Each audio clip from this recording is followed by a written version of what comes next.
পুরুষের রাগের পরিমাণ যতই হোক না কেন, শেষমেশ নারীর ভালোবাসার কাছে হেরে যায়। যে নারী তার স্বামীর রাগের সময় ঝগড়া না করে চুপ থাকে, সেই নারী দুর্বল নয়, বরং জ্ঞানী এবং বুদ্ধিমতী। ছেলেরা বিয়ের আগে প্রেমিকার কোনো দোষ দেখতে পায় না, বিয়ের পরে তারা সেই প্রেমিকারই আর কোনো গুণ খুঁজে পায় না। স্বামী হলো জীবন রক্ষাকারী ঔষধের মতো, ভালো হলে তো ভালোই, আর ভেজাল হলে জীবন শেষ। 16 বছর বয়সে ক্লাসমেট মেয়েদের কাছে যখন শত প্রেমের অফার আসে, তখন ছেলেদের জাস্ট বন্ধু হবার মতো কেউ জুটে না। প্রিয় মানুষটাকে খুশি করার জন্য মিথ্যে না বলে, মিথ্যে আশা না দিয়ে যতটা সম্ভব নিজের দিক থেকে সবটুকু দিয়ে আগলে রাখা উচিত।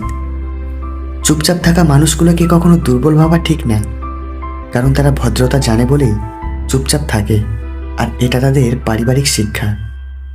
কাউকে ভালোবাসলে এতটাই ভালোবাসো যেন সে কষ্ট পেলে প্রথমে তোমাকেই খুঁজে। প্রেম ভুলে থাকা যায়, ভালোবাসা ভুলে থাকা যায় না। সম্পর্ক ভেঙে যায়, মায়া কখনো ছেড়ে যায় না। অপরাধ না করেও যখন অপরাধী হয়ে যাবে, তখন চুপ থাকাটাই সব থেকে ভালো, কারণ চিৎকার করে কখনো নিজেকে নির্দোষ প্রমাণ করা যায় না। বেশিরভাগ ক্ষেত্রে ভালো মনের মানুষই হতাশাগ্রস্ত হয়, কেননা তারা সবার কাছেই ভালো আচরণ আশা করে। যেসব পিতামাতা তাদের সন্তানের দোষ আর ত্রুটি দেখতে পায় না, তাদের সন্তানের দোষ ত্রুটি কোনোদিন সংশোধন হয় না। কোনো এক ব্যক্তিকে সাহায্য করলে সারা পৃথিবী বদলে যাবে না, কিন্তু যাকে সাহায্য করবে তার পৃথিবীটা অবশ্যই বদলে যেতে পারে। দুই ধরনের নারী স্বামী ছাড়াও অন্য পুরুষের সাথে পরকীয়া করে। এক, যেই নারী স্বামীর কথা অমান্য করে চলে, আর দুই, যেই নারী স্বামীর কাছে নিজের চাহিদা মতো শারীরিক সুখ না পায়। জীবনে কখনো মানসিকভাবে ভেঙে পড়া যাবে না। বাজপাখি প্রায় 70 বছর বাঁচে, কিন্তু মাত্র 40 বছর পরেই বাজপাখিকে বাঁচার জন্য জীবনে কিছু কঠিন সিদ্ধান্ত নিতে হয়। ওই সময়টায় তার শরীরের প্রধান 3টি অঙ্গ দুর্বল হয়ে পড়ে। এক, পায়ের নখ লম্বা আর নরম হয়ে যায়, তাই তখন শিকার করা প্রায় অসম্ভব হয়ে পড়ে। 2, ঠোঁটটা সামনের দিকে মুড়ে যায়, ফলে খাবার খুঁটে বা ছিঁড়ে খাওয়া প্রায় বন্ধ হয়ে যায়। আর 3, ডানা ভারী হয়ে যায় এবং বুকের কাছে আটকে থাকার দরুন ওড়ার ক্ষমতাটাও সীমিত হয়ে যায়। ফলস্বরূপ শিকার খোঁজা, ধরা ও খাওয়া তিনটেই তার কাছে মুশকিল হয়ে পড়ে।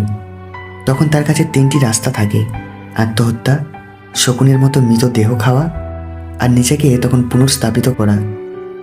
বাজ তখন করে কি? ও একটা উঁচু পাহাড়ে আশ্রয় নেয় আর সেখানে বাসা বাঁধে আর শুরু করে নতুন প্রচেষ্টা।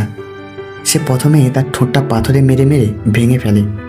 এর থেকে কঠিন যন্ত্রণা তার কাছে আর কিছু হয় না।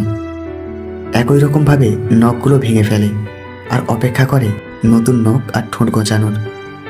নখ আর ঠোঁট গজালে সে তার ডানার সমস্ত পালকগুলোকে ছিঁড়ে ফেলে।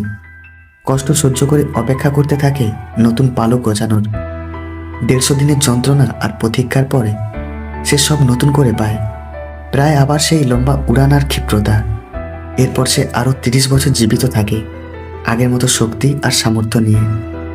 বিশেষ দ্রষ্টব্য হলো, তাই যেখান থেকে শেষ সেখান থেকেই জীবনের এক নতুন অধ্যায় শুরু করুন।